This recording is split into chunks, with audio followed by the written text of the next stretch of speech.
This week's episode of the Wildcard Podcast is brought to you by Wildcard Exterminations and Eliminations. Wildcard Exterminations and Eliminations. Have you noticed a recent increase in rainbows, kittens, and butterflies? Has all that cute cuddliness and colorfulness ruined your day? I personally guarantee that we can strangle the life out of any joy and happiness that come your way. Here's the testimony of one of our satisfied customers, Roscoe J. Clemens. Yeah, I woke up one morning and there was, seemed to have been a smattering of butterflies. And so I went outside to see what the hell was going on. And there were a bunch of rainbows floating around out there and kittens. And I called Wildcard Exterminations and they came over and blew every goddamn rainbow out of the sky. And I haven't been happier ever. Jared, did you just shoot a rainbow? Yes. Yes, I did.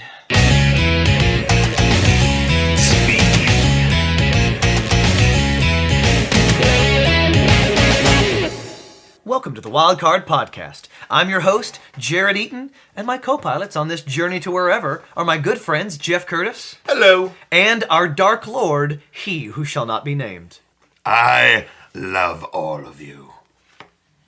Am I going to say your name or am I not going to say your name? Are you going to say it? I don't know. I did say he who shall not be named. Oh, that's true. So Ron Blair, tell all the listeners, oh no, I said it. Tell all the listeners what this Wildcard Podcast is all about. This podcast is about snapping your ugly faces back to reality. Oh. The ugly, horrible, sinful reality that is our lives. Is that why we went around killing rainbows at the beginning of our podcast? I need some clarification here. Are you calling our listeners ugly or reality ugly? I'm calling reality ugly. Because you definitely said ugly faces. I did. And I didn't mean that. We actually have one of the most attractive viewing audiences ever. It's not wrong. Although you said viewing audience. I guess technically these are videos. Viewing audience. I thought you were going to say us, but... They watch us. That's not true. When we're around, they watch us. I know they do. I hope not. Because you never know what these guys are going to do at the spur of the moment. If anyone is listening to this, they're listening to this while doing something else, so that it distracts them from this. I have to say this. We have not given an Annie update, have we? On the show. That's true. On the show. First of all, Jeff is doing an amazing job. Thank you, Jeff. His casting of Warbucks was amazing as well. I'm pretty sure it was There was awesome. contention. I heard the guy's a jackass. Well, he's a dickhole for sure. But I'll tell you this, you certainly got a wild card in there. Oh, you do. The thing is, I'm tempering my enormous respect for Jeff and need for him to stay sane and be able to work in a good environment with my own need to fill the time when I'm not working. After, I've looked at the book and I go, I can't look at these anymore without singing. There's only so much you can do sitting around.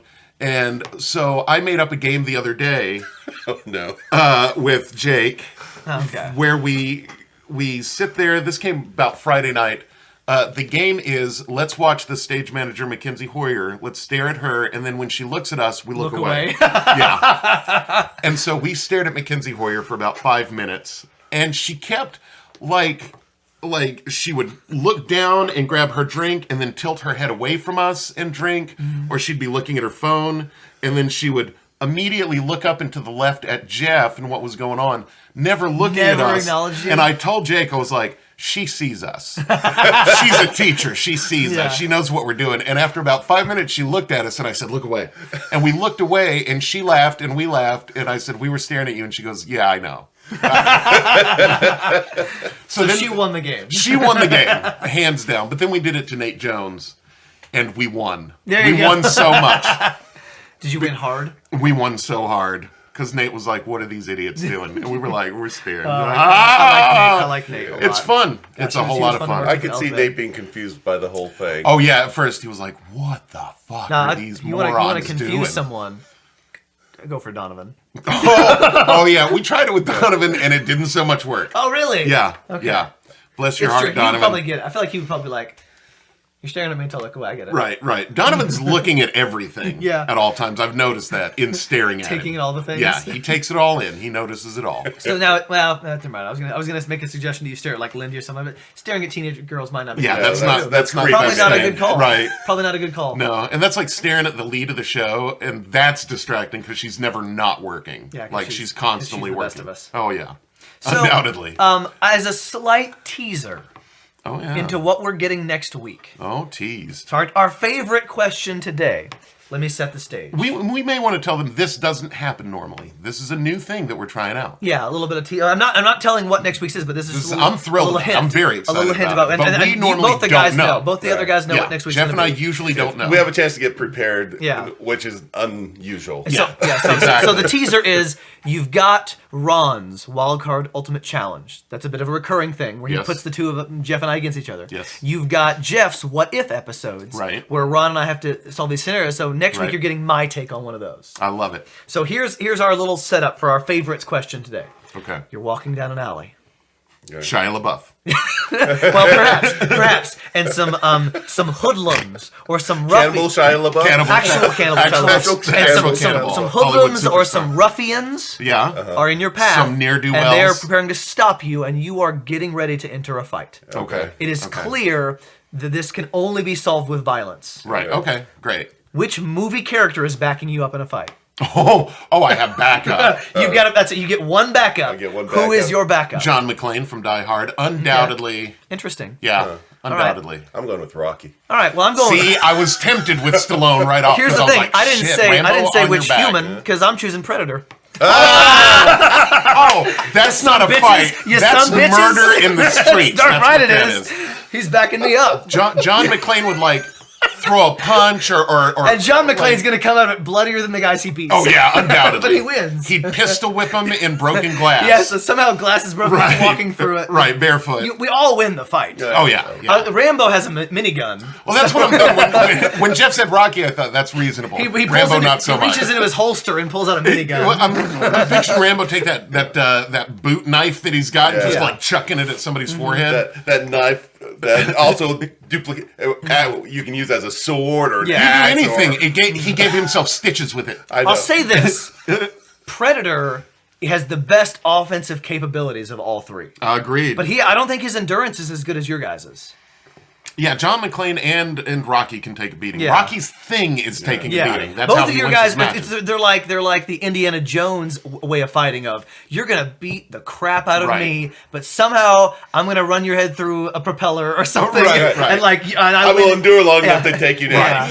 Yeah, I think so. I think it's an interesting mix. If it were Predator's all about stealth. That's Once right, you take stealth away, that's true. Yeah, so like the guys are coming at me and he's behind them with their heads on a pike, and or he throws his little like glaive and cuts a head off of somebody. That's murder. But it was self-defense. They were coming after me. Were they coming at you with fists or like No, they were coming at me with words. It was just words. They weren't happy with me. No, Predator And now they're all murdered people. Oh, is that bad? That's murder. Dang it. He and I'll have to talk about it. unless you're in Florida, then you and then you can kill people willy-nilly. Then it's just a headline. It's just a cool headline. Right. But the Predator won't kill anybody unless they're armed. That's his rule. Okay. So I Predator guess, 2, that's where it came out. I was going to say, that didn't seem to be the rule in Predator 1. Not in part 1. No, they were all armed. Because that was he's the thing. That's a why he was sportsman. hunting them. He's a exactly. sportsman. So he won't kill so an unarmed person. if they're coming like at Jesse me with Ventura had his big minigun. One of the guys has everybody was armed. One of the guys has like a switchblade. One of them's probably got like a chain he's whipping around. And so Predator feels entitled to kill all these mofos. Yeah, I mean, he can do the little shoulder missile if he wants on those guys. Lock him in. You got a chain. And I'm just back there smugly leaning. I'm like, all right, guys, let's do this. Yeah, let's pick a fight with me. See how that goes for you. So, you're not part of the fight. This is your fight replacement right here. Because I wouldn't have time to kill anybody. Is Predator your backup because you're not armed so that you know he won't kill you? Yeah, well, no. The way I see it is they're our buddies. I got nothing. They're our buddies. They're our wingmen. Like, we have this relationship with them. Okay. We hang out with them on the side, so he and I have some sort of understanding. I need to change mine. I can't drink like John McClane. It would make me sick. I can't do it. Yeah. He would want me to drink all the time. I feel like yours has the most explosions, too. Oh, yeah. Yeah, there's explosions for no good reason whatsoever. Yeah. Things are blowing there's up. buildings Like the 30th floor is blowing up. I don't know why this is happening, but... What is this? John's like, yeah, that happens. Yeah, it's around me. I don't know. Yippee-ki-yay, motherfucker. Right, yippee-ki-yay, I also feel like yours is the one where for some reason someone you care about doesn't love you anymore. Like John McClane has so much like people he cares about just like leaving him because of his... Because he's a dick. Well, he's estranged in the first. So Mackenzie watches this fight. Mackenzie watches the fight and she says, "Dad, I can't be around you anymore." Right. No, this she is walks off. Drives everybody away. All of a sudden, my wife's like, "You spend so much time at work." What does that have to do with this? I just got jumped in an I alley. just got jumped, honey. It's fine. And then you guys come over to my house and you just see all these humans' heads on the wall. Right. Because that's Predator and I are kicking back on my sectional. I pictured that before you even said it. Just Predator stretched out. Killer. And I'm like, 7-foot Predator. Right. it's the only way he'll hang out with me, guys. Is if we mount the trophies of our slain on the I'm wall. afraid Predator's moving in. He doesn't have anywhere else to go, man. No wonder you've got to have it out for Rainbow Big That's right. That's right. Look out! That butterfly is armed. Oh, it's dead now. Yeah. But I'll tell you, if any xenomorphs show up, you'll be glad I'm around. Yeah. I'll come to you. John McClane won't be worth a shit. I don't know, man. Well, yeah, but the explosion would just cause acid to fly That's over true. us and burn us You're to dead. death. I'm He's dead. gonna be fine. Oh, sure he is. He'll climb into the wall vent. Be like, He'll that alien use blew up. one of the facehuggers to kill a xenomorph somehow. I don't know how it He'll happens. be amazing with it. He's Yeah. cool. He's John McClane. Very resourceful. Rocky's, I think, would be the most fun fight to watch because he's just punching every dude. That would be it. down. It would be dramatic. Yeah. The Rocky There's fight some would be more music playing in the dramatic. background of your fight. Yeah, they're like, oh, the thugs are beating Rocky to death. He's getting up. How does he have the energy? Like, they don't even have the energy to beat on him They anymore, shot him but in the Rocky head is 4 getting up. times, Right, and he's still going. It's that you get back up. It's not how many times you get knocked back down. Sometimes you get shot in the head. Fish. I have a taste for fish. Where am I? Adrian. Adrian. I don't know what's happening. All right. So Adrian. that favorite You're scenario dead, right Adrian. there Yeah. was the teaser for what next week's episode is going to look like. There you go. You're welcome. Me and Ron being jackasses. That's right. Absolutely. That's why So, you tune in, folks. Speaking of Ron being a jackass, it's a Ron-isode. It's and my turn to be I a love it when I can jackass. find any sort of transition to use. All right, Ron, steer the Well, ship. that was a perfect transition. Yeah. Then. All right. I'm actually going to start today with a question. I'm actually prepared. Oh, question I'm time. more prepared than normal. Not Okay. anywhere near as prepared as you guys You get. were prepared last time. But I was pretty prepared. Well, it's in my head. Yeah. It's been with me. Well, since you had I a was report last child. time. We didn't really get to it. You had recordings last time. We didn't get to all of them. We got to Right. have them because But we just had a lot of good that's a great discussion. It was fun. I love Friday 13th, man. Well, my question for you guys today is, what is the name of your favorite schoolhouse? Our favorite schoolhouse. There's only one. There's only one Are schoolhouse. you thinking of Schoolhouse Rock? Schoolhouse Rock. It's got to be Schoolhouse Rock. What?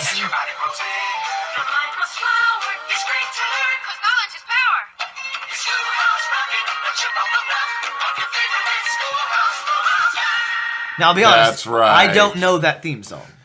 That's okay. Because all I've ever seen are the individual, like, multiplication rock Right. or... That would be the bumper that played Okay. before everyone. Did you introduce Was this on Madeline TV? to that? This was 20 years No. after. Did you watch it as a young person? I may have. It was like you were a teenager. I'm You familiar were a with teenager when Schoolhouse it came Rock, out. but I don't remember watching it. I feel like Right. my exposure was I went to a daycare when I was really young, and they had multiplication rock. Okay, And so I yes. watched the crap out of multiplication rock. Yes. And actually, honestly, I count by threes because of Yeah. multiplication rock. When I worked in the pharmacy, we were supposed to count pills like one at a time. And I'm like 3, 6, 9, 12, 15, 18, 21, 24, 27, 30. Like that's how I count. Right. And then at school, like occasionally a social studies class would show a video from History Rock. Oh yeah, or like what- the what- America I'm just a Bill, Rock, I'm just a something Bill, like that. Yeah. And then like Yeah. English, we'd see like adverbs, Conjunction, Yeah, junctions, lolly, adverbs. lolly, lolly, lolly, get your adverbs here. Conjunction, What's your the function? five, Exactly. go, Everybody knows this interjection, stuff. interjection.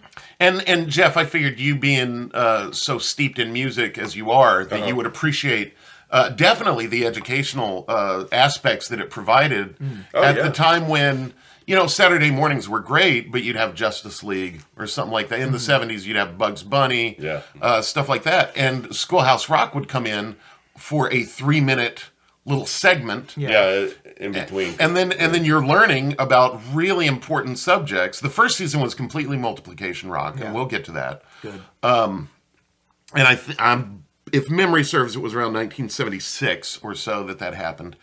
And then it would follow as if they were seasons. So then you had a grammar rock, and then American rock. I can't remember the name of that one. And then you had science rock was the fourth See, I season. don't know anything about that one. I've never heard No a single song shit. from I Science Rock. figured that would have done it for you. Never. Well, I mean, if I didn't even know it existed until you just said it. So No we kidding. never saw a single video from that one. Not electricity. Nope. Electricity. Didn't know it happened. Telegram. Oh my God. Okay.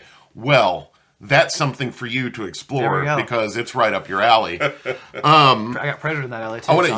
He is. So you're safe. I want you to read to the listeners what you wrote at the top of your report, though. I do this whenever I don't want Jeff to know. Jeff prints out everything I have there because I'm out of ink for the last 10 years. So at the top, the first half of the page says, "Do not peek, do not peek, do not peek, do not peek," as like all work and no play make Jack a dull boy. The scrawlings of a madman. That's pretty much it. Yes. Don't look at my work. I don't want you to see what this is about. But the history of Schoolhouse Rock. Okay. Bless its beautiful heart. So where was your inspiration for choosing this topic? Yeah, I'm surprised that this is a raw episode. Yeah. Okay, before we get into this, let me set down my deep and rich history with Schoolhouse Rock. Right. Okay. Of course, He's got his hand on his dick again. of course I do. It's Schoolhouse Rock.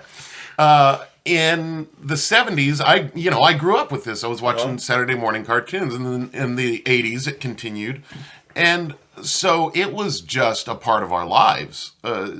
It's just, everybody knew Schoolhouse Rock. You also knew Time for Timer, the little piece of cheese that sang about eating cheese.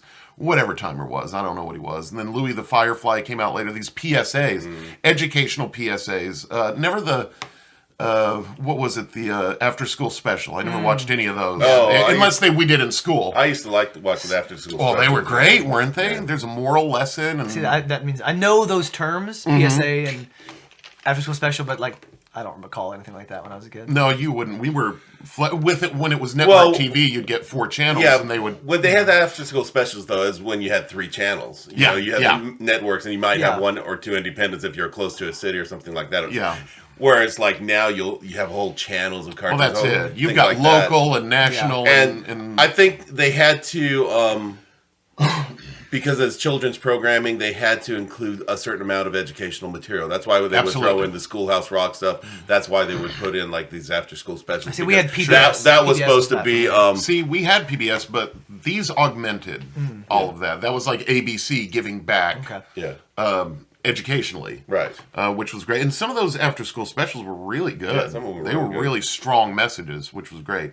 It preceded the Hallmark Channel and Lifetime Channel, which watered the whole subjects down. I feel like the Lifetime Channel now is just he raped me. I'm going to get it back for that. That's kind of the thing. I feel like almost every video. It's always I those know I'm topical. wrong, but that's every time I'd be flipping through when I used to have TV, I would flip through and be like, Lifetime, what is it? Oh, yeah, he did something terrible. Moving on. There was one year that Michelle got hooked on Hallmark Christmas movie, and so I would be playing video games, and I listened to the same version of a different movie hundreds of times during that holiday season. It shouldn't work between the two of these people. Their families are too different. That was it. But it's okay. Well, the Hallmark love perseveres. The whole Hallmark thing used to be they would do a special movie around the holidays before cable. You know? So then they just took the whole idea of that movie and they made a whole channel that I wouldn't want to spend very much time watching. Although Madeline told me she found that they play Psych on the Hallmark Channel. Oh, wow. No kidding. Psych. That's redeemed kind of crazy, crazy, which I find to be a strange place for Psych to be playing. See, I thought it was a channel called Ion that I remember that they were. Yeah, I know that. I had to, that was on there occasionally. But back in the day, a Hallmark Hall of Fame sort of movie, that was like a mark of prestige. Yeah, you were getting an excellent. Yeah, you were film. looking forward to it. Yeah, and it had artistic quality to it. Yeah, because a lot of movies, especially back then, were edited. Featured films for TV, so they'd be cut down for the commercials and the time and the language. You'd have your made for TV movies, but the Hallmark movies there was a special quality about it. It's like they put extra effort into. See, I feel like that's the exact opposite of what I would have said about the Hallmark movies. Well, because you know the Hallmark Channel, but back in the day, but you're talking about the Hallmark Channel now. It was like to these specials. It was like Hume Cronin and Jessica Tandy, like these great actors and actresses, like Ruby Dee and Ozzie Davis in Fences or something like that. It was like this. You knew you were seeing something with artistic quality, something that rose above the normal TV movie.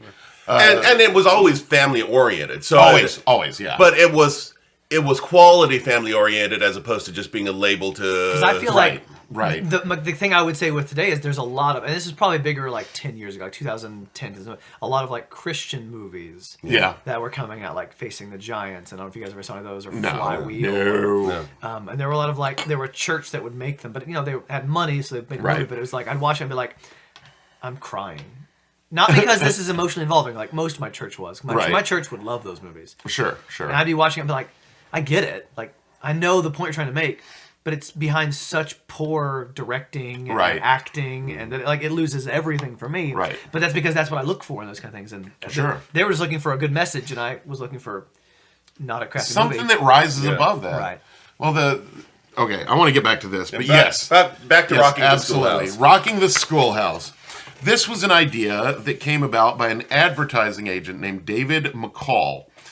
He was part of the Madison Avenue advertising agency, McCaffrey and McCall.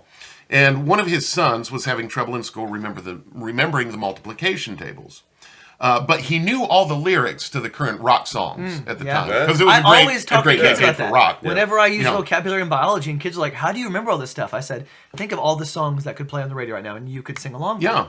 And even me, I have satellite radio now in my car, and there's one channel called Pop Rocks. Yeah. And it's a lot of like 90s, early 2000s pop rock, and a song come on I haven't heard in 10 years, and I can sing along with it. Yeah. You don't forget. Yeah. And so... it's the mnemonic device of coming up with. Well, and I'm an auditory learner as well. Yeah. I think this turned a lot of people into at least cracking open. Auditory is an acceptable way to learn because this included everything: auditory, visual, and all that. The visuals are secondary. They're just pretty to look at. They were great for TV. The animation is awesome, albeit crude. It's awesome. It's older. It's older. Yeah, it was great for its time. Yeah, it worked just fine for me when I was a kid. Yeah, well, of course. When I was a kid in the 90s, after these had been made for a while, it still was fine. Well, McCall decided to contact his friend George Newell, who was a jazz pianist, to see if he... a pianist? I see. Not the other thing. Gotcha. Yeah, like pianist. That's what you want to hear, isn't it? Pianist. What? Huh? I don't know what you're talking about. I don't know, but your hand is warming my knee, and I don't hate it. Yeah, there you go. So, Newell enlisted the help of jazz bebop legend Bob Dorough, who recently passed away. There were some headlines lately. Known fact, Jeff Curtis is a jazz bebop legend. Absolutely he is. He's a jazz artist. Jazz and bebop. Nobody knows that. And rocksteady. And I'm going to get into these folks' names later on as far as going into detail. But Bob Dorough, he composed all of Multiplication Rock. Wow. And he sang most of it. Shortly after that, for like the second season, David Fishberg, Lynn Ahrens, and others came on board to create the rest of the Schoolhouse Rock, Grammar Rock, and America Rock, and all that.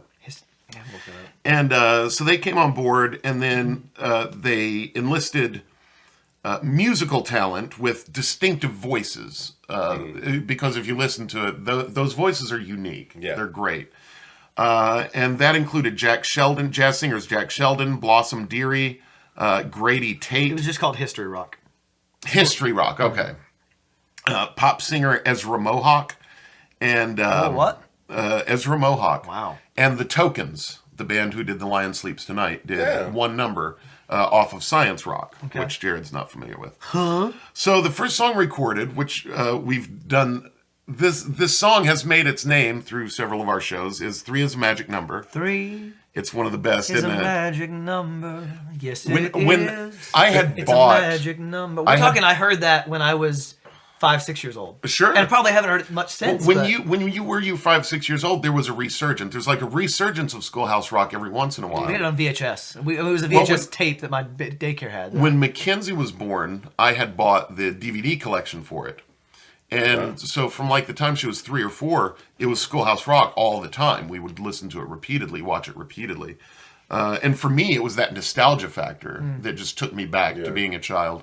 And then my daughter adored it. And I think it really led her to be as studious and academic as she is. I really think it helped because my math was right behind French as my best subject in high school. Like I can add rather large numbers in my head, and I have no doubt it's because of the visuals of that. Yeah, and I can see some of these numbers in my head better. It all came together with this thing, and like you said, we can count to 30 easily by threes no problem because the song 3, 6, 9, 12, 15, I can do it without the song. That's how I count everything. Yeah, but do you want to? I It's don't more know the fun song, to go so with I the have song. to. Well, you're just better than us, Jeff. There it is. That's 3, all 6, there is. 9, 12, 15, 18, 21, 24, 27, 30. But compare that to 3, 6, 9, 12, 15, 18, 24, 24, 27, 30. Did you screw up, Ron? We had it going. I did. We had a good rhythm going, too. We Skip sounded 21, good, man. and I destroyed Why the do you whole hate thing. blackjack? That's what I do, man. Anyway, where were we? Let's see. They ended up selling these animated versions of the songs that they had composed to ABC. And that was the advertising's biggest client at that time. That's So not what ABC stands for, Ron. ABC what? does not stand for advertising's biggest client. Are you sure? It stands for the American. Oh, this guy over here. Are you sure? I just wanted to point out that you were talking about ABC and you used 3 words in a row that had those letters. I in did. as It was initial. crazy, wasn't it? Yes. No, ABC, American Broadcasting Channel, picked that up. And they purchased it on a demo for its Saturday morning lineup. A mixtape. It was a mixtape to those guys. They were really in love with it. And then Michael Eisner was pitched the idea of putting it as part of ABC's children's programming division. Michael Eisner went on to be the god of Disney. Like during their biggest heyday, he was the guy in charge. At the time, he was the vice president of ABC Children Programming. He brought Warner Brothers cartoonist and director Chuck Jones in to the meeting to listen to the presentation. Looney Tunes, yeah, if you've ever seen Looney Tunes, you've seen Chuck Jones's name. He was the that's why I god know it. of That's why I Looney know Tunes. Looney Tunes, yeah. Absolutely. And every one of them was like produced by Chuck Jones. And you knew if you saw one that was produced or directed by Chuck Jones, it was a blue ribbon. It was one of the better Bugs Bunny cartoons. Although he had to have done hundreds upon hundreds of those Looney Tunes. I love Looney Tunes as a kid. Oh, they're great. I They're do too. still great. You can still watch them, and they're still funny and relevant. So they were. I found Daffy Duck annoying. He was supposed to be. I didn't care for him. What I'm saying is like when a cartoon would come on with him in it, I wouldn't want to watch that one. Like that's how I get annoying I that. found him. I get I didn't that. enjoy the dynamic with him and Bugs. I felt the same way about Daffy Duck or Donald Duck. They were both obnoxious pricks. I always found Bugs Bunny to be an obnoxious prick. I always wanted whoever the guy was, like Elmer Fudd.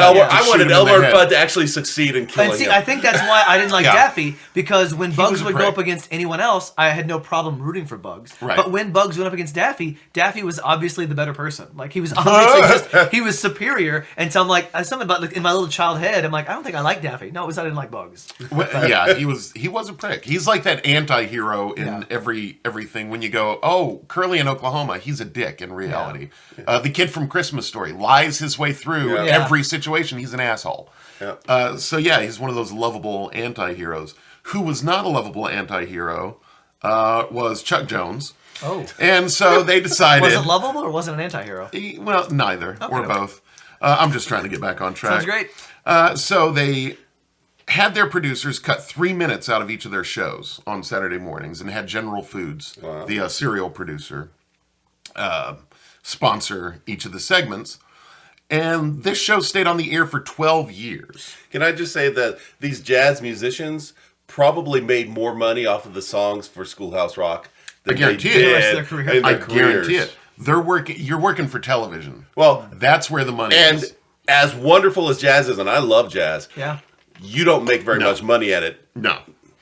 Yeah. All these guys- It's small, smoky clubs. It's not arenas. It's not. You don't have big Like I crowds. said, I'll And go Jeff, into it later. Jeff but would know. He is a jazz bebop legend. Absolutely. Yeah. Outside of Lynn Ahrens, you would go to each of them and they would have your typical jazz story. Although these were like the highest, they were at the top of the game, and they were dealing with mainstream artists, several of them. Yeah. Well, it's not questioning the quality of jazz music. It's just It was the profitability. they didn't Yeah. get paid. It's not a widely sold market, especially in the late Like being 60s, an early improv- 70s. being an It's improv specialist. it's like having a Right. It's like That it's a pays. working day job. I mean, Yeah. That's you it. can make a living if you're good. If you're a good jazz musician, you can make a good live. You can make a good living, but you're traveling from city to city, Right. club to club, town to town.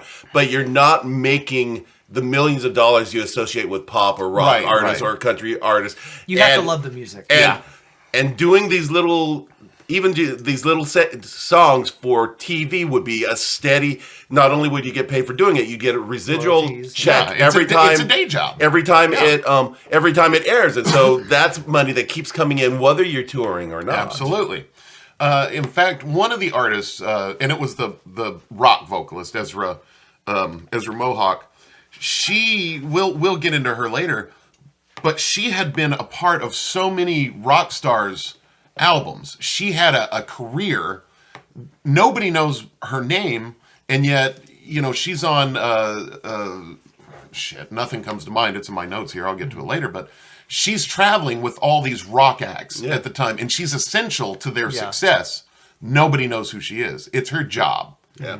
That was her job to be there. To Not to be a rock star. Yeah. That's it. Her job was to make their songs, to support those acts. I sang in a barbershop group in high school, and I sang baritone, and that's kind of what that is. Yep. You got the high tenor, you pick out, you got the lead who's singing the melody, you got the bass who's doing the rhythm, and you got the baritone who is in Holds there. everything Is together. in there too. They're in there too. There for the support. So, let me see. The baritone's like the drummer. Yeah. Right. Holding everything together while everyone else shows off. Yeah. Okay, so these the original lineup consisted of 37 episodes.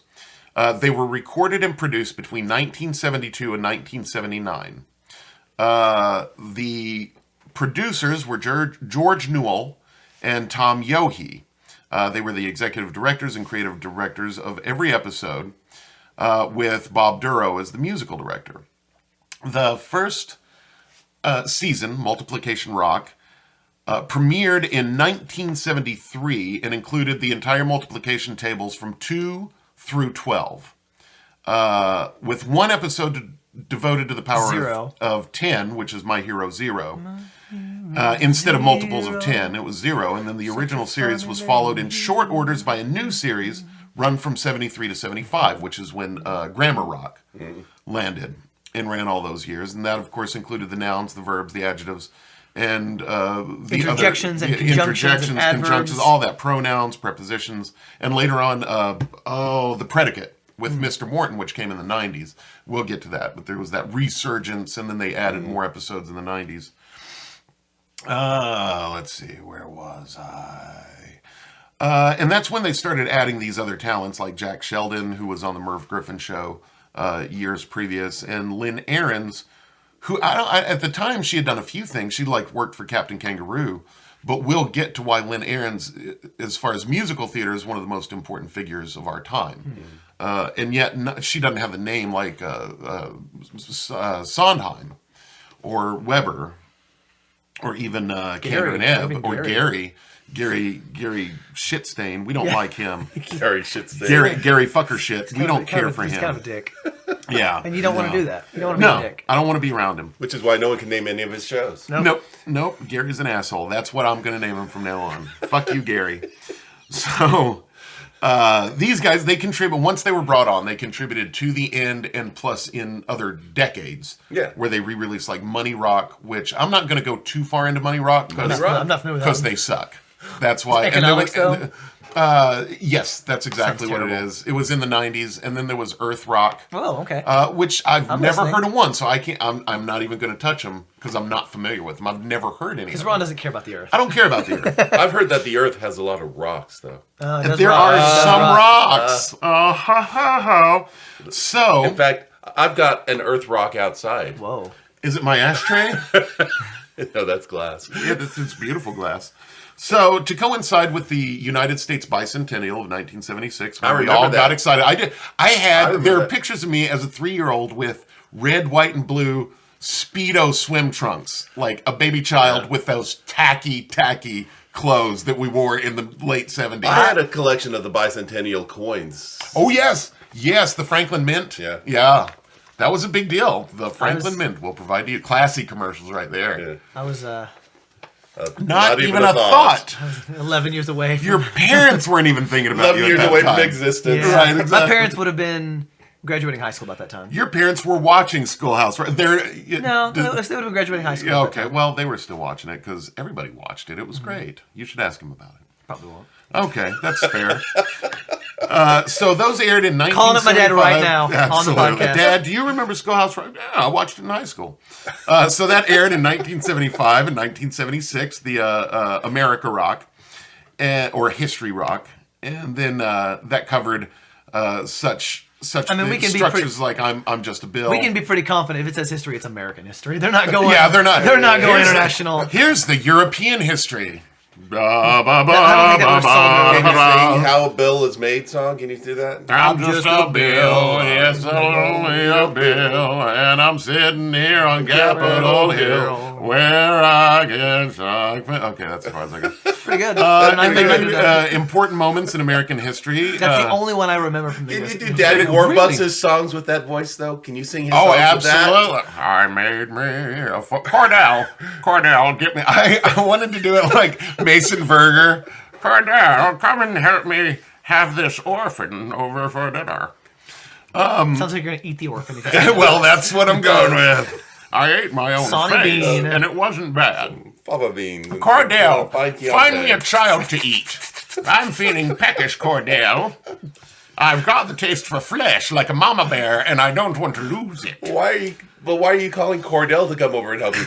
Cordell Hull, part of the Well, it works both. The reason I wanted to do Daddy Warbucks like Mason Verger is because of Cordell, which is Mason Verger's assistant. Like, that's his manservant. Okay. And so every time I hear Cordell Hull, I'm like, Cordell, come and help me put my face back on for these people. So a fourth. Oh, that also included the preamble and Mother Necessity. Do you guys remember Mother? Preamble Mother vaguely sounds Necessity, familiar, but where- the other one doesn't. It's we the people Oh, yeah, of I earth, remember. in order to form a more perfect union. So then a fourth season was released in '78. Science. That's They're right. blinding me with science. Science! She blinded me! With science. That included a broad range of science-related topics, such as do the circulation. So when they animated it, Yeah. was it poetry in motion? Poetry in motion! Yes, it was. Yay! It was beautiful. Yay! The Body Machine, which is a play on The Body Electric, which I'm too dumb to understand. The How Energy Body Works. Blues. That's the one. I'm so surprised you don't know it, because like, energy, I think I'm running out of energy. Oh, it's so Now good. here's the thing: when I was young, if they were going to show me a science educational video in school, it was Bill Nye the Science Guy. Yeah. 'Cause that was around when I was young. Took that Now, over. he was on when I watched like Sesame Street. I seriously cannot recommend to you enough these, though. I mean, they're rudimentary, they're for children, Yeah. but you But get I'll a say kick this: out of them. there are a lot of like YouTube videos now that are educational Yeah. science, and it's music. It's just music. Like there's one series I've been kind of looking into recently to see if I want to add it to my curriculum at all. Right. And it's just this one guy doing a cappella, and there may be some auto-tuning involved, Yeah. but it's him doing all the vocal parts and the vocal percussion, and he'll like make a song about cell division or photosynthesis That's or great. something. Well, I mean, without And it's the kind of thing, Schoolhouse like, Rock. it's the kind of thing I think kids would, because it's more their style. Yeah, well, Schoolhouse Rock proved that it works. It's an educational style that works. And much like Yeah. Bob Ross was the first guy that did this, Yeah. look, you can paint on television, followed by Bob Vila and all Yeah. these other guys who were like, look what you can do yourself. Have I some think videos. Schoolhouse Rock was one that taught that you too can teach through song, and that it's television and film is a viable educational medium. There's no It also way helped though that they were only 3 minutes long. It's like Yeah. it's like a commercial or a jingle as opposed to having to pay attention for That's a whole exactly 30 it. minutes. The kids are not, even back then, they're not going to pay attention for more. They got Spider-Man on their mind. The Amazing Spider-Man. So 3 minutes cuts into it. 3 minutes is what you need. That's as much interruption of Spider-Man as you can tolerate as a child. Darren and you know Yeah, Spider-Man. don't ever. Oh, okay. It's adverbs. Lolly, lolly, lolly, get your adverbs here. That in electricity, like electricity, nothing. Not a single thing. Oh my God! And Interplanet Janet, which we Oh, wait. Interplanet Janet, she's a galaxy. Okay, no, that Yeah. one I know. That one I mean, Mackenzie would not let us watch that because she's like, Interplanet Janet is weird. Well, now She was 4 years here's the old. thing She was now, like, no, I'm not watching that one I know. Yeah. Like that one I'd heard. I've known it. But here's the thing. Now I hear Interplanet Janet. I straight go to Rocky Horror. Of course, because Yeah. Interplanet Janet. Yeah. In that one. So, after the 70s, there was a fifth follow-up series titled Computer Rock, which sucks, and I'm not touching that one too much. It's just not entertaining. It was dumb. Ones Yeah. and zeros. It featured the characters Transistor. Scooter Computer and Mr. Chips. Those were the Mr. only Chips. recurring They characters call to ever me exist in there. Mr. Chips. That's a reference that all of our young listeners are going to get. No, it's in the heat of the night. And then they call me Mr. Chips. There's no way. Actually, when my Mr. California Highway Patrol. one of my favorite things as a parent was when my kids, because I like to be entertained, was teaching my kids to say things like, they call me Mr. Tibbs. Or one of my other favorites was, those who break the law go back to the House of Pain from Island of Souls, which later became the Island of Dr. Moreau. We just combined in one joke. Chips, Yeah. In the Heat of the Night, and Schoolhouse Rock. My God, we are amazing. That is how good we are. We are amazing people. I always used to go to Madeline. I'm smarter than the average bear. Boo boo. Hey, hey, boo boo, Hey, boo boo. run away, run away. Basket. So Scooter The Computer, picnic basket. Scooter Computer, and Mr. Chips premiered in the boo-boo. early '80s. By the edge, boo boo. when computers were new in the 1980s, when we knew all about them. Yeah, I remember when computers were new in the 1980s. I was yeah. taking those computer classes in high school on my Apple II. Only $1,600, and you can have a Texas Instruments computer. Yeah, and then where it had no hard drive, and you had to use Use the cassette tape. No, to these play big the files. floppies, these giant Oh, floppy the disks. 5-inch floppies. And you had to record everything on it, but there's no, so everything was on this floppy. There was no hard drive to remember anything. When you were young, how many times did you hear, don't touch the center? Don't touch the here's the center. thing, You're going to ruin the whole thing. We had floppy disks when I was a kid too. So like, Like, floppy you disks had the were- 3.5s, Yeah, though, it was didn't small. you? Yeah. But I mean, it's still like kids these days don't. These were like no, like, 5-inch they don't know what floppy discs disks. I was are, the as last far as I know. generation that had Yeah. floppy disks and cassettes. And Yeah. then Yeah, you were it. the end.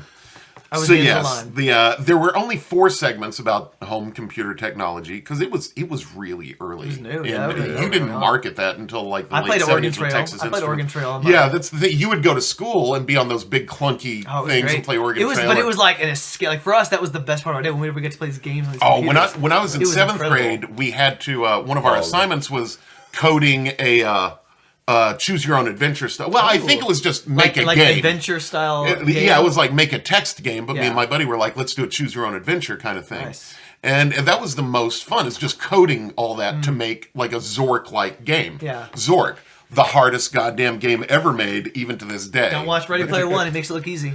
Oh, I'm sure.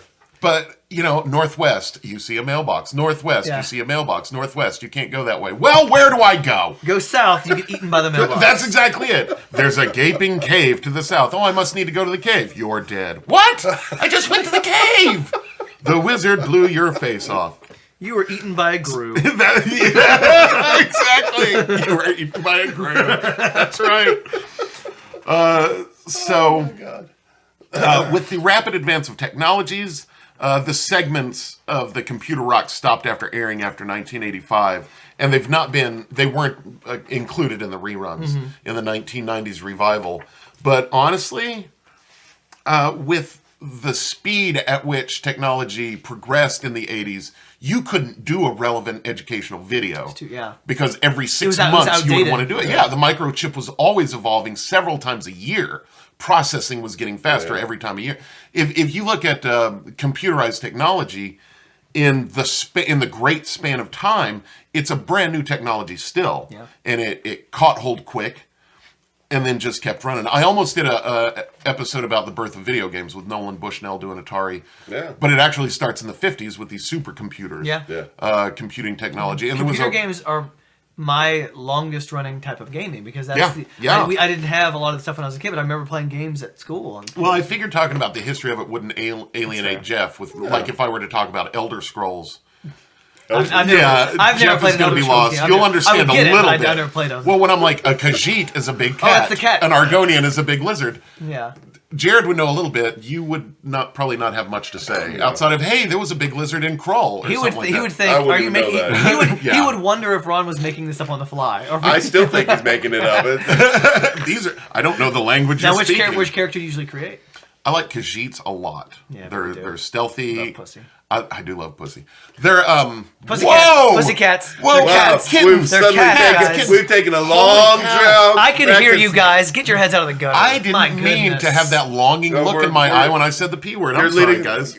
Are we going to cunnilingus again now? The live long day, my friend. The live a I'm long glad we're going day. from Schoolhouse Rock to cunnilingus. To cunnilingus. That's the kind of show Absolutely. we are. We like to take 90-degree curves at the last minute, like those bikes in 90 Tron. degrees not a curve. Boom! Well, you know what I'm saying. I do know what you're saying. Yeah. It's like the speeder bikes in Tron. 90 degrees. That's a I never shark. watched Tron. Really? You don't watch Tron? No, I haven't watched Tron. What? Speeder bike to me I didn't see. Was the remake any, or not the remake, but the sequel that came out 40 I years actually later? like the sequel better than the original. You say speeder bike Well, to me. yeah. My The head original goes, was kind of... my head goes to Return Yeah. of the Jedi if you say speeder bike. Oh, I get that. There would have been so many deaths. Now, what was using the speeder bike laser if those were around. discus that they had in Tron? What was the laser discus thing they had? I don't remember what they called it, but I know in the video game they had video games that was like there was an Atari game that was based solely on that. Well, the whole thing with Tron was that they created the video game and the movie at the same time. It's made by the same people, so that the movie was advertising the game and the game was advertising the movie. I think did the game even survive very long? Oh yeah, because first of all, it was a cool game in the arcades. You had, not only did you have the joystick, a standard joystick with a trigger at the top, you also had a dial at the top of that. So you would do like a cylinder comes around and you have to shoot these colored, to get to the center, these colored patterns, and you have to chip away at them, and it continues to come closer and closer towards you like Space Invaders would. Yeah. But you're shooting at it, and so you'd have to dial your guy left and right. It is a little bit like Tempest as far as that goes. Yeah. Or what was it? Gyrus. A little bit like Gyrus, except Gyrus you go in the full 360, and in Tron you go, it's probably not even 180 degree arc that you go. But anyway, so technology, yes, it outgrew Schoolhouse Rock, so Computer Rock was abandoned mercifully. In the 1990s, 5 years after it went off the air, the original team reunited to produce 2 more Grammar Rock segments, Busy Prepositions, which is okay, and The Tale of Mr. Morton, which is actually one of my favorite Schoolhouse Rock segments. What is The that? Tale of Mr. Morton. Mr. Morton is who? He is the subject of our tale, and the predicate tells Mr. Morton what he must do. I just know the original ones, I guess. Mr. Morton walked down the street. Mr. Morton walked. See how it works? It's great, isn't it? Let me stop you right there. Okay. I'm excited about some Lee's chicken I'm going to have for lunch. I just wanted to... How can you be excited about Lee's chicken? And the funny thing I understand being excited about eating. I've got a long drive ahead of me. Why are you driving? I know. Lee's It is chicken? not anywhere near where we are, but it just sounds so good right now. Are you just going home after you leave here? Yeah, I got nothing else That's to do not today. too far from There's your house. Popeyes You live That is between incorrect. Wait, is it only in There's not one in It's- E-Town anymore, Popeyes is there? is closer. I know, but Oh my I want gosh. Lee's chicken. You Lee's want That's chicken. all the damn way in It's Radcliffe. better Oh than my getting God. kicked in the nuts. It is So you want something mildly that's better just than getting mildly kicked in the better nuts. than getting kicked in the And nuts. I'll drive for that. Oh my God. I would not drive. I will say this: I'm going to get more food than I can eat, and take some home and like have it for dinner as well.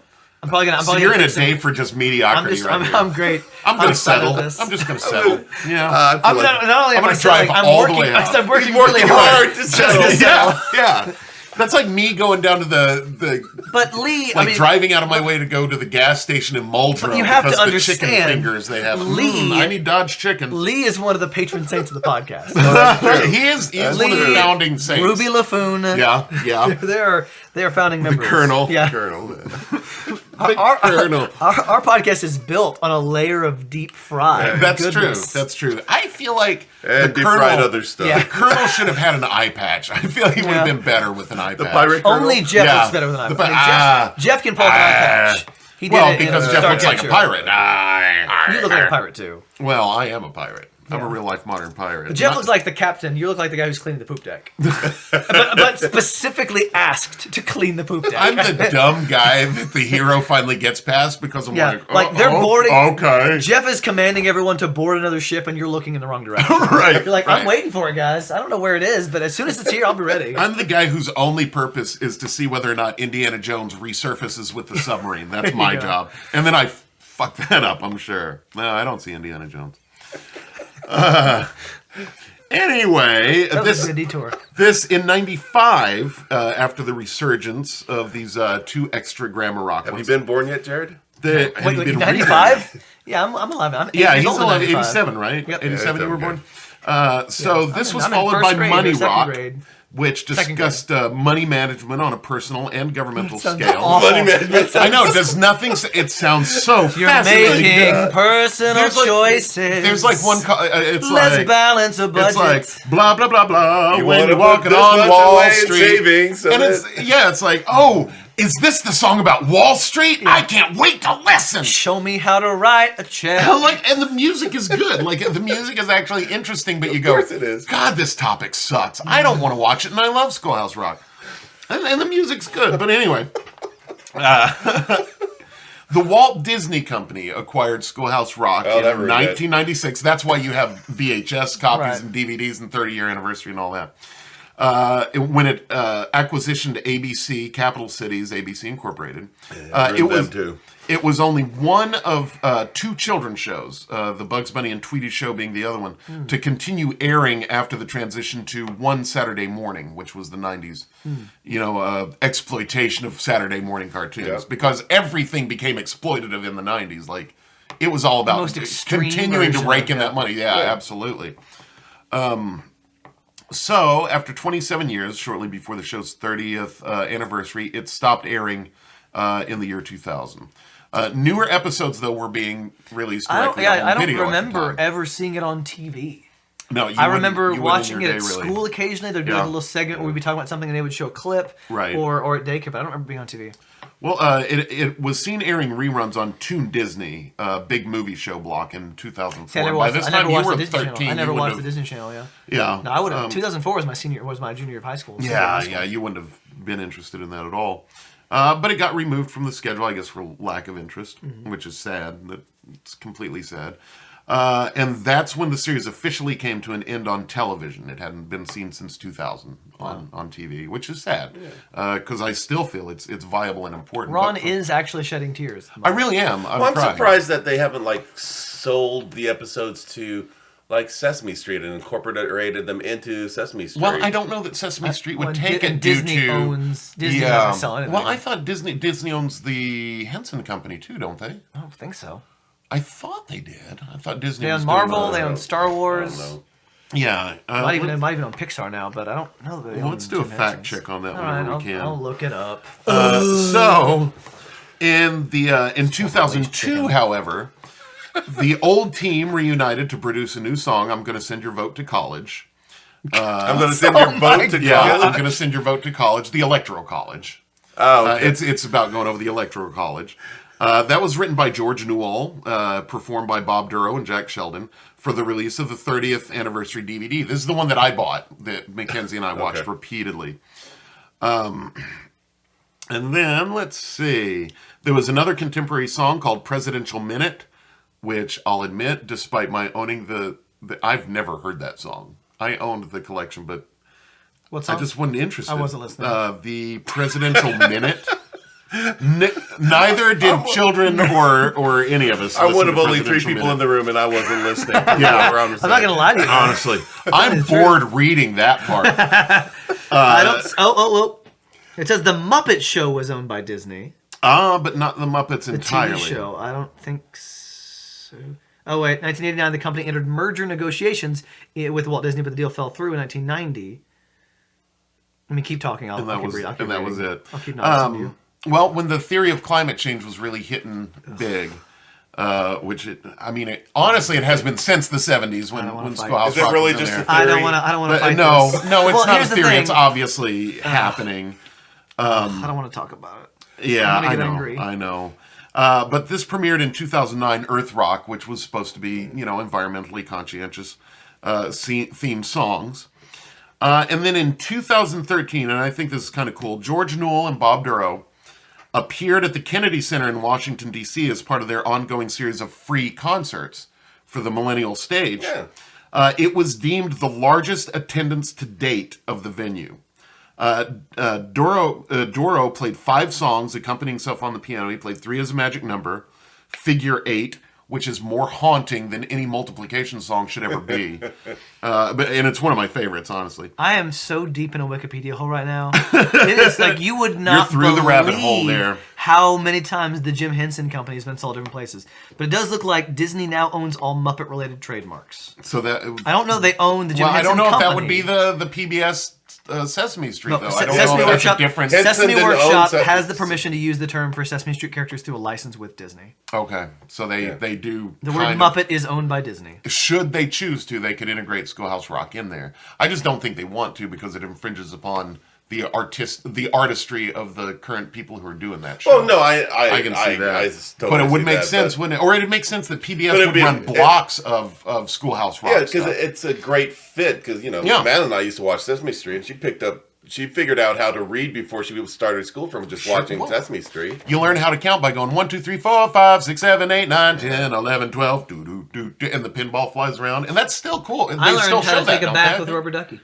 Rubber Ducky, you're my friend. Yeah. You're the one. You make bath time. I don't know that Lots fucking song. Sorry. Rubber Ducky. Anyway, they had this great concert. 3 is a magic number. Figure 8. Conjunction Junction. What's the your preamble. function? I'm just a bill. I love that Conjunction Junction. If you know no other Schoolhouse Rock song, you know Conjunction Junction. Like you've been exposed to it. Well, that and the Bill song are probably the two most famous ones. I'm just a bill is the other famous one. Rachel Maddow plays that on sometimes, or used to play I'm just a bill. I'm only a bill. I love it. And she'll do the conjunction function one too when she's talking about, I forget what it is, but yeah. It's but whatever, yeah. But, literally the word but. The word but. It's Schoolhouse butt. We're going to talk about body parts now. No, B-U-T is a conjunction. Schoolhouse penis. All right. So I want to go over... Hopefully not Schoolhouse penis. Let's go right over that and move on. Hopefully no one heard you say that. Yeah. I apologize to our listeners. We're certainly not recording. Certainly nobody in public is going to hear what I'm saying. I should actually go back and edit that out, but I'm not going to because I'm busy. Let me ask you, what are the odds that anybody's still listening at like the 52-minute mark? I stopped listening. I'm in the show. We have 20 followers, That's 20, man. That's 20, man. Actually, we've got more than 20 followers. We just don't get that many views. I think we're up like 60. We only have like 2 people that actually give a shit. Yeah. We have 20 people Jake listen. and Emily will listen to exactly, this. and care. Moira. 20 people listen to it. 130 people have pretended to check out our stuff. They click on our link and then they go, okay, there you go, fellas. That's my vote. Now I'm going to watch something good. So I want to talk about the people that created... We have 60 subscribers. That's not bad. 60 subscribers. That's 60, man. That's 60, man. I want to talk about the people who created it, who are responsible for it, because usually... in modern times, we've gotten used to knowing the people that provide our entertainments. We want to know more about them as people. And back then, if you weren't on the Tonight Show, which you're not going to be on the Tonight Show, right, in Schoolhouse Rock, you're going to be fairly obscure. Well, that might be true. I don't know if they were ever on Johnny Carson. But the thing is, not a lot of people could have even told you that Bob Duro was the guy that created it, or I don't know the name. Originally. So Bob Duro, I want to start with him. He wrote every multiplication rock and performed many of them. Yeah. Conjunction Junction, Lolly Lolly Lolly, get your adverbs here. Dude. The Shot Heard Round the World. Oh yeah, yeah. Electricity. He sang My Hero Zero. My Hero Zero. He sang The Good 11. Good. I don't think that one was on 11. I don't think 11 or 12 were on the video we had in No, I don't think they were on the original one. I think it was just 1 or 2 through 0. Yeah, that was exactly it with My Hero Zero. He did. He sang most of the multiplication rock songs. Lolly Lolly Lolly, get your adverbs here. The Shot Heard Around the World. Mother Necessity, which I'm going to get to because it was like a 4 or 5 of them worked on Mother Necessity. You hear a lot of different voices. And Body Machine. So before he did any of this, from 1949 to 1952, Duro was a graduate member at Columbia University in New York City. And he played piano on the side at the local jazz clubs around there. He was actually, this is an interesting factoid, he was hired for a tour by Sugar Ray Robinson, who had interrupted his boxing career to pursue music. Really? At the time. Yeah, I didn't know that about Sugar Ray Robinson. Sugar Ray Leonard, I knew that he became a rapper in the Smokey Robinson Miracles group. There we go. The day facts. Write these facts down, people. The day that Marvin Gaye had that talk with his dad. That was the night the lights went out in Georgia. I think it was a different night. It seemed to me to be a more rainy night in Georgia. I've got it on my mind. Of course you do. We'll take a midnight train. We'll figure it out. It'll be fine. Great. So anyway, I'll just be sitting on a dock in the bay. Very good. I always envied that guy. I'm like, I know you don't have any money. I know your life is shit, but at least you're watching the ocean. That's nice. So anyway, that's how we roll right there. I love riffing. Absolutely. Gosh, riffing is the best. When Duro returned to the United States, he moved to Los Angeles and he was performing in clubs there. He would do sets in the middle of Lenny Bruce's act, like when Lenny Bruce would take a break. Really? Yeah, that's where you see wholesome comedy coming out, or wholesome entertainment coming out of, is Lucy, In the middle of the night? Lenny Bruce's opening You act. go walking down the street. We go walking in the street. So anyway, he created an album that came out in 1956 called Devil May Care. It contained a version of Charlie Parker's Yardbird Suite with lyrics added by Duro. Jazz trumpeter Miles Davis enjoyed the album, and in 1962, Columbia Records asked Davis to make a Christmas record. He brought in Duro to provide the lyrics. Yeah, I mean, the guy was... Done some stuff. He had worked with some people. All these people had worked, they were important at the time. Just nobody knew who they were. So he was working with... I think I'd almost prefer that. There's no fame to it. If I'm doing what I love, that's it's exactly better it. not to have that limelight, I would think. Nobody is swarming you in the Depends on street or whether you anything. like the limelight. I don't Well, that's particularly true. like it. I like it when I'm in it, I like at the proper times, but I want to be the one who says this is the time. People and this I is not care the about time. knowing who I am, and I don't Yeah. just mean like people obviously that see me every day know who I am, but like I feel like people valuing me. That's good, but in terms of I don't want to be famous. I'm good. Yeah. So, I love the limelight. I love the boogie. I love my life. I love to boogie. Anyway, so as we know, after his work with Miles Davis, he was brought on for the Schoolhouse Rock folks. If peeing your pants is cool, then consider me Miles Davis. that's what I know about Miles Davis. It's from a movie called Billy Madison. Yeah. Oh, it's great. It's a bad movie. It's but great. It's great. Yeah, I've avoided that movie. Good choices. Oh, it's so funny. Good choices. That Veronica Vaughn is one sweet piece of ace. Who would eat 40 children's sandwiches? It's a funny movie, Jeff. You'd hate it, but it's It funny. is a funny movie, but it's bad. It's not Duro was the vocalist for the 44th Street Portable Flower Factory, recording cover versions I have of not heard popular worse music names. I have not heard worse names. for Scholastic Records. Actually, that was pretty standard for the 70s, wasn't it? These kooky names. I mean, we like did it. that. We did it when I was doing the Eagles. I was talking about band names, and one of the things I mentioned was "I Can Lick Any Son of a Bitch in the House." I love that band name. But yeah, this one takes it. I think. I like Roy Harley's Harley. That's my Yeah. favorite name of it. Roy Harley's Harley. Roy mother. This Sunday at Roy the Young Harley. Center. Roy Harley and Does his never- Harley Davidson. That's Never right. apologize. Roy Harley this Sunday. Now that was like halfway through our run, but it's still, Harley. I would still consider him a patron saint. Absolutely. Roy Harley never apologizes. So He's the badass of the Doro passed away on April 23rd, 2018. Yeah, that's too bad. At his home in Mount Bethel, Pennsylvania. He was 94. Wow. He'd had a good run. I mean, did. by the time he got Schoolhouse Rock, he was not some young kid that was like, hey, I had a great idea. Let me do... No, he was a seasoned Established, professional already. And Kind of like us. Yeah, exactly. The old I think we're guys. seasoned. I don't know if any of us are very professional. We're seasoned with Jeff's lemon professional. juice and salt. Mine's Cajun seasonings. You are delicious. Yeah, So I speaking I of would know what it tasted like.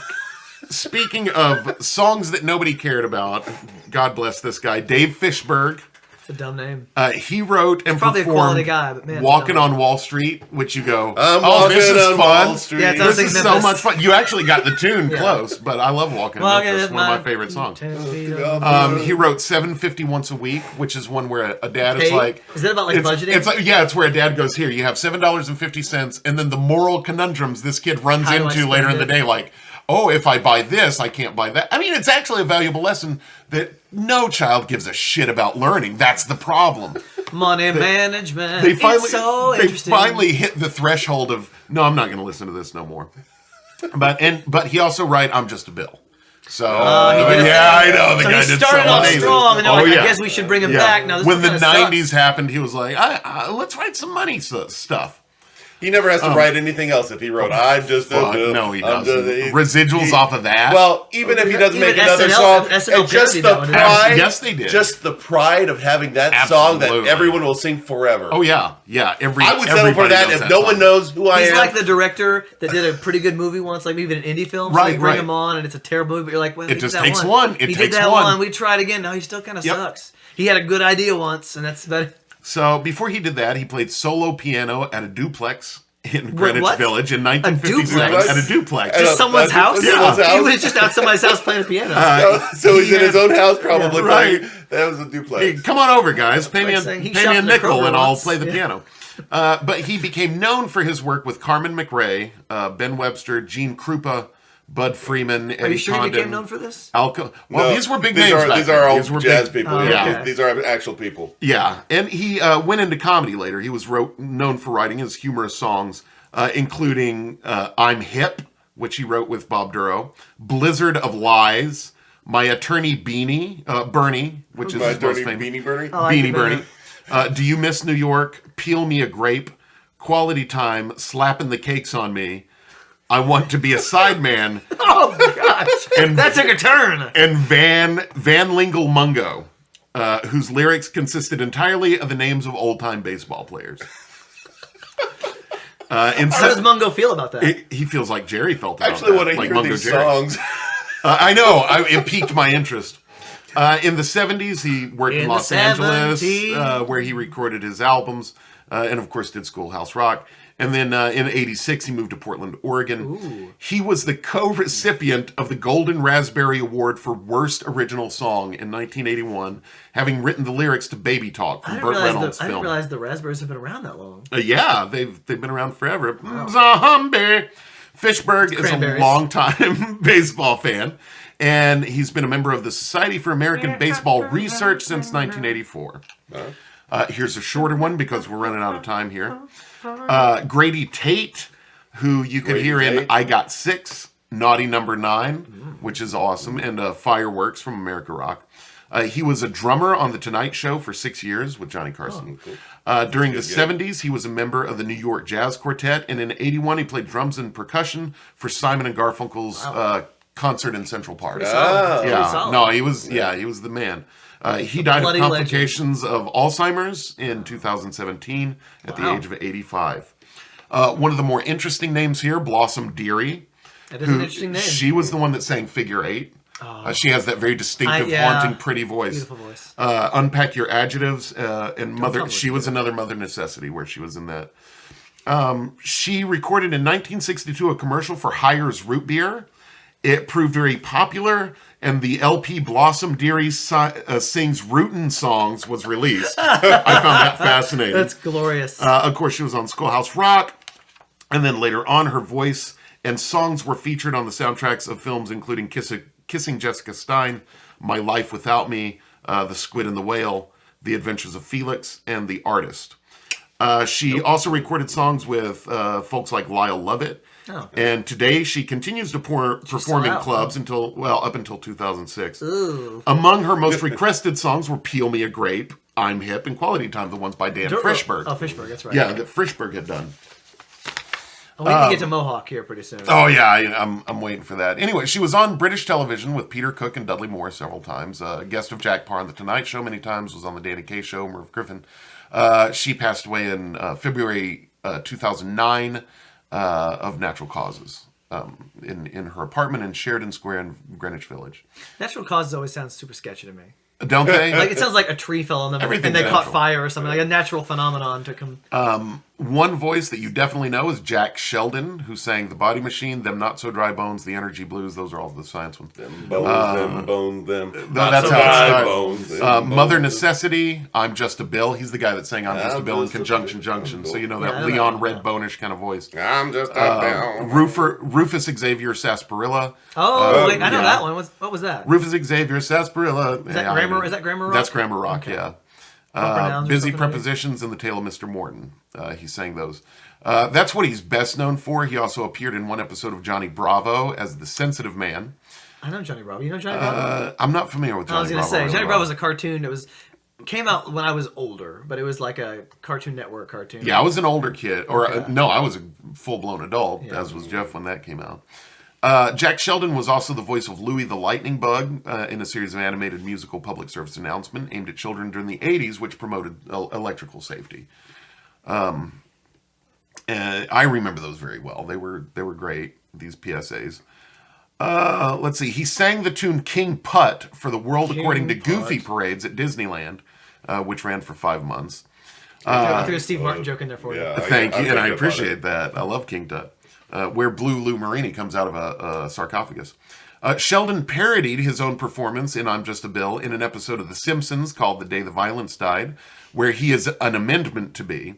And he reprised his roles as Bill the conductor from Conjunction Junction in 2 episodes of Family Guy. So he parodied himself. Yeah. Ezra Mohawk, who sang Interjections.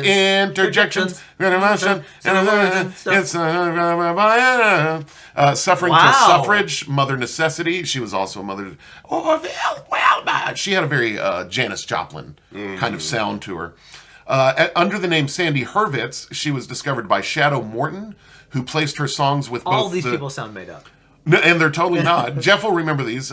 Placed her songs with both the Shangri-Las and Vanilla Fudge. When she was living in New York City in 1967, she met Frank Zappa. Oh, really? Who persuaded her for a short time to sing with the Mothers of Invention. Wow. Yes.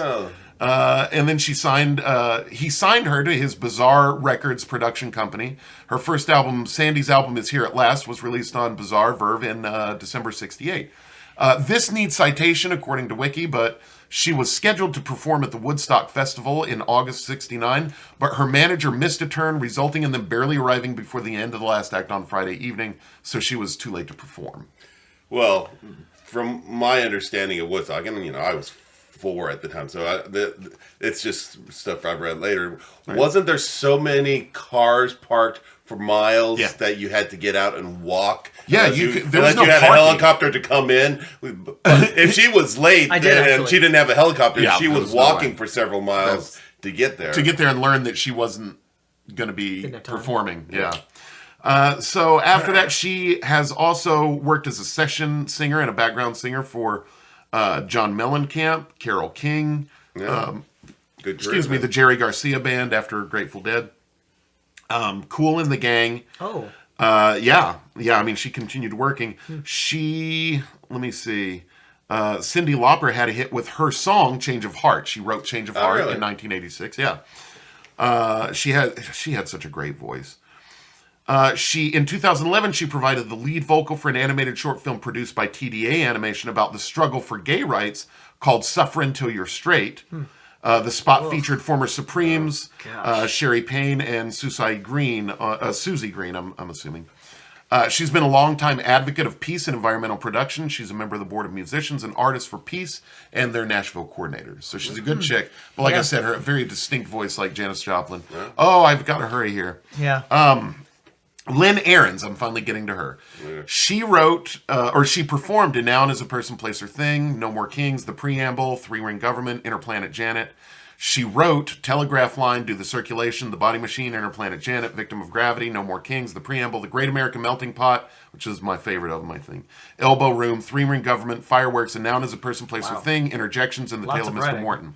Wow. In 1982, after Schoolhouse Rock, her work with them, she met Stephen Flaherty, and they started working together on they started collaborating on a production of Bedazzled, based on the 1967 Dudley Moore film of the same name.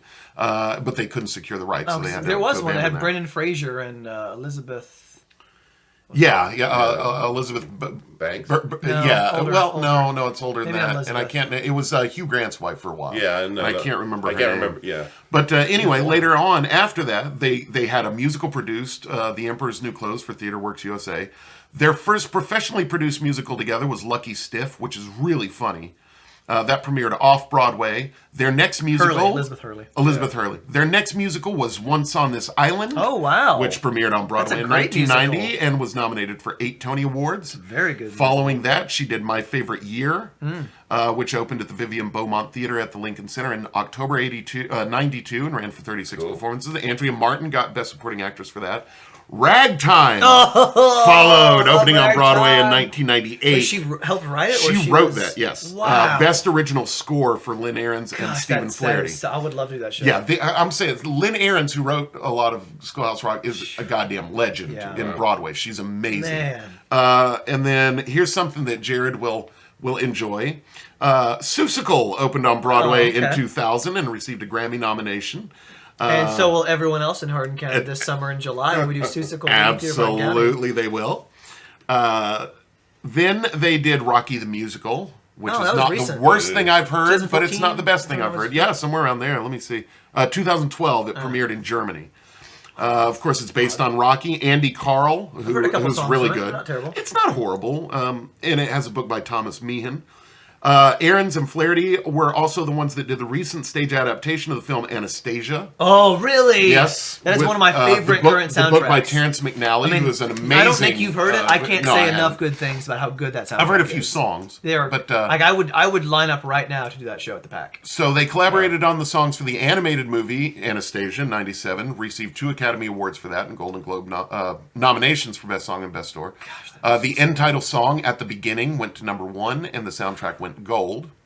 Of course, and then it mentions Ahrens wrote music for Schoolhouse Rock. She wrote a few songs for Captain Kangaroo in the mid-'70s, including the '82 theme song, Here Comes Captain Kangaroo, which I don't remember real well. I didn't watch I know the name Captain Kangaroo, but it was... in '82, I was a senior in high school. In 2004, she wrote the music for A Christmas Carol, the one with Kelsey Grammer and Jane Krakowski, big television event, and Jason Alexander at the time. Let's see... What else is it? And then with Stephen Flaherty, she wrote lyrics for the title song for After the Storm, the documentary film about young Hurricane Katrina survivors putting on a production of Once on This Island, which makes sense back then. Aside from Flaherty, the last thing was the Tokens, and they were known for The Lion Sleeps Tonight, but they do a doo-wop, Gravity, down, down, down, down, gravity... So other than that, there is Schoolhouse Rock Live, and I've wanted to do this show for many years, but it's a musical theater adaptation of the show titled Schoolhouse Rock Live. I think I remember seeing it, that like Derby Dinner did it when I was younger. Yeah. I mean, it was making its rounds pretty well several years ago. Premiered in '96, and it featured a collaboration between Scott Ferguson, Kyle Hall, George Keating, Lynn Ahrens, Bob Duro, Dave Frischberg, and Kathy Mandry, utilizing some of the most famous songs. That'd be tough to stage. It would be, but man, it'd be gratifying once you did. Singing it would be fun, but in terms of how would you stage something that complicated? And then there's another one called Schoolhouse Rock Live 2, written by the same team as Schoolhouse Rock Live, that premiered in Chicago in 2000. And there we go. I hope we all learned a little something about Schoolhouse Rock. Absolutely. It surprises people, but it really is one of my favorite. It sticks with me. I remember from when I was a kid. It's one of my favorite things. And it influenced the way I count. Yeah. I count the way I do because of Schoolhouse Rock. I'll listen to it while I'm playing video games. Just for fun, I'll listen to these songs. They're fun to sing along with. And I really recommend just looking up honestly, America Science Rock for you. Adverbs regularly. Yeah, of course you do. Regularly is an adverb, for those of you who aren't listening. Yes. But honestly, it's something I've always noticed that people don't tend to use well. No. I just want to say that I'm surprised we got through a whole episode and it was never connected to horror movies. No, nothing like that. Like Schoolhouse Rock is the As one gem. It's my rosebud. Yeah, it's my sled as a child is what it is.